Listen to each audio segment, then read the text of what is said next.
Well, he took the skin, cut it up in the back and there, and just peeled it off the face, the skin. The hair and everything was on the mask. In the small town of Plainfield, Wisconsin, surrounded by endless fields and bitter winters, lived a man whose life would haunt America forever.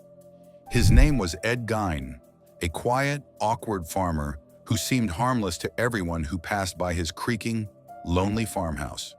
But behind those dusty windows, something unimaginable was happening. His story isn't about blood and horror alone.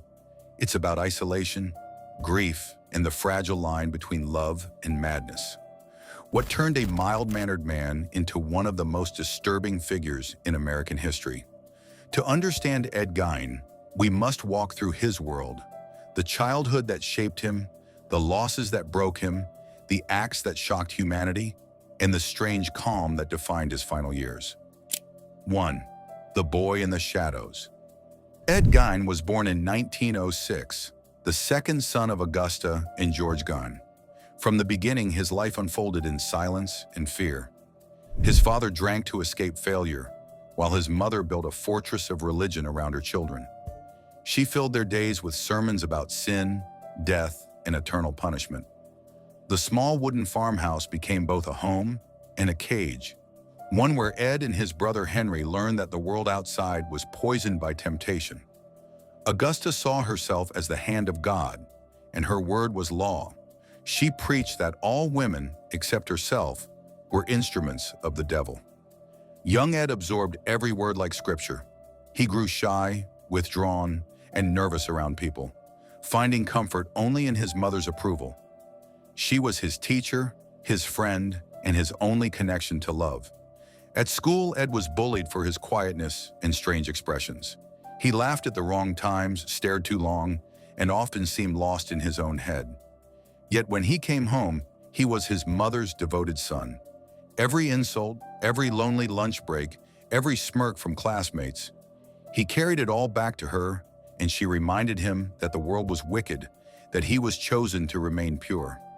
As the years passed, the bond between mother and son grew unnatural, almost sacred.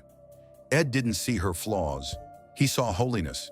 He watched her pray for hours and listened as she cursed the town's women for their sins. When he looked at her, he didn't see control. He saw salvation. But deep inside him, something dangerous began to grow. It wasn't hatred or anger, it was dependency.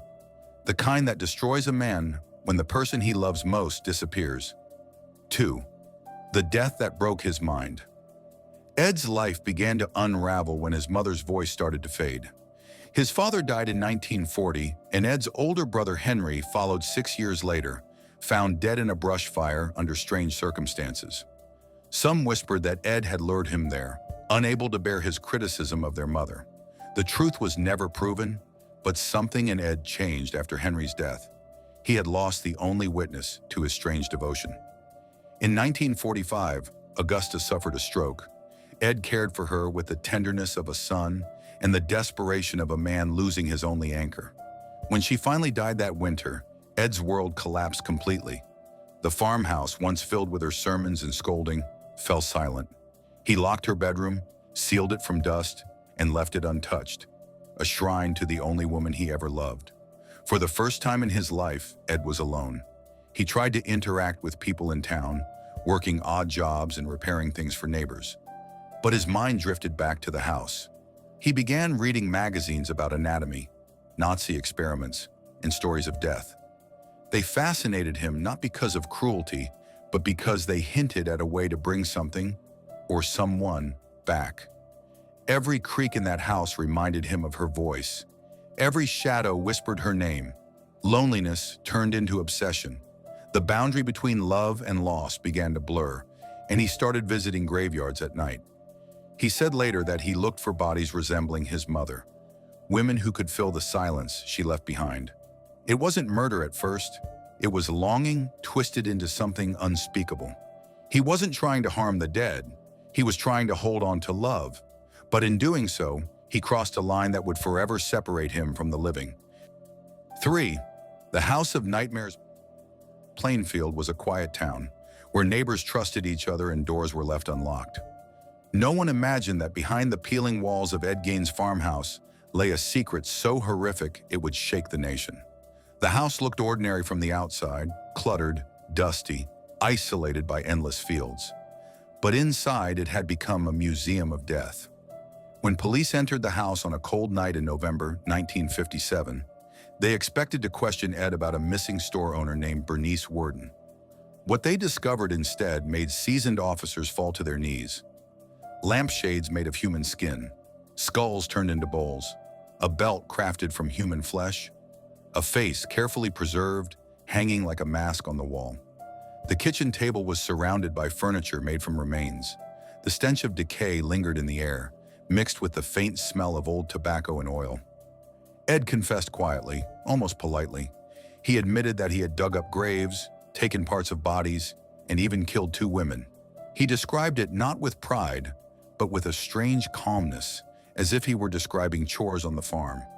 He claimed he felt drawn to these acts by something beyond him, a voice, a pull, a memory of his mother that refused to let go.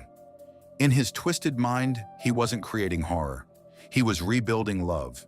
He stitched pieces of the dead into shapes that reminded him of her. He wore the skin to feel her presence. He decorated his home as if trying to turn it into a shrine made of flesh and bone. It was insanity. But behind that insanity was a man trying to escape unbearable loneliness. The house was burned down later, but the image of what the police found inside would never leave America's memory. It became a symbol of what can happen when grief festers in silence and isolation replaces compassion. 4. The trial of a broken man. When Ed Gein was arrested, the world wanted a monster. Newspapers printed gruesome headlines, calling him the Ghoul of Plainfield. Reporters camped outside the courthouse, hungry for every chilling detail. But those who met Ed face to face saw something they didn't expect. A frail, soft-spoken man with a nervous smile and gentle manners. He didn't shout, didn't argue, didn't even seem to understand the magnitude of what he'd done. Psychiatrists studied him for months. They found no hatred, no thrill of violence, no greed. What they found instead was a broken man lost in delusion, someone who believed his mother still watched him, guiding his actions from beyond the grave. Ed admitted to everything without hesitation, as though confessing to chores he regretted performing poorly. His words were simple, almost childlike, his tone strangely kind. In court, doctors declared him legally insane. He was sent to a psychiatric hospital instead of prison, where he lived out the rest of his years under care. Nurses described him as polite and cooperative. He enjoyed reading, listening to the radio, and doing small chores. There were no outbursts, no signs of anger, just an eerie calm that never left him. The horror of Ed Gein wasn't in his violence alone. It was in his normalcy. The idea that someone so soft-spoken could commit acts so inhuman terrified people more than any killer ever could. Hollywood saw in him a mirror of its darkest characters. Norman Bates, Leatherface, Buffalo Bill, each inspired by the man who lived quietly among cornfields, unnoticed until it was too late. He stayed in the hospital for nearly 3 decades, aging peacefully, rarely visited, never forgiven. To some, he was evil incarnate. To others, he was a tragic reminder of what happens when mental illness and isolation meet unchecked. When he died in 1984, the world barely noticed. The man who once filled front pages faded into history, leaving behind a legend that would feed nightmares for generations. 5. The monster and the man. To call Ed Gein a monster is easy. His actions justify that label 100 times over. But understanding him requires looking deeper into the human tragedy behind the horror. Ed wasn't born evil. He was born lonely. He grew up in a house where love meant control, where sin was louder than affection, and where fear shaped every decision. His world began and ended with one woman, and when she died, he lost the only reason he had to stay sane. His crimes were not about bloodlust or power, they were about absence. He tried to rebuild what death had taken from him, using the only materials he could find, the bodies of others. It was madness, yes, but it was also grief twisted beyond recognition. The human heart can only endure so much isolation before it starts to invent its own form of company. Even in the most horrifying ways, People called him evil because they needed to believe evil was something distant, something that couldn't exist in their neighbors or themselves. But Ed's story showed that darkness doesn't always roar. Sometimes it whispers. It hides behind politeness, loneliness, and silence. When psychiatrists looked into his mind, they saw no joy in what he did, only confusion, emptiness, and an endless yearning for love. He didn't understand why the world called him a monster. In his fractured mind, he was trying to make the world whole again. That doesn't absolve him. Nothing could. But it reveals something uncomfortable. The scariest monsters are not always born. They are sometimes made, shaped by cruelty, fear, and isolation that society never sees until it's too late. Ed Gein's farmhouse is gone now, burned to ashes decades ago, but the story it held refuses to die. His name became legend, his crimes became myth, and his pain became inspiration for generations of storytellers. Yet beneath the shock and fear, there remains a fragile truth. He was human, and that's what makes his story so terrifying.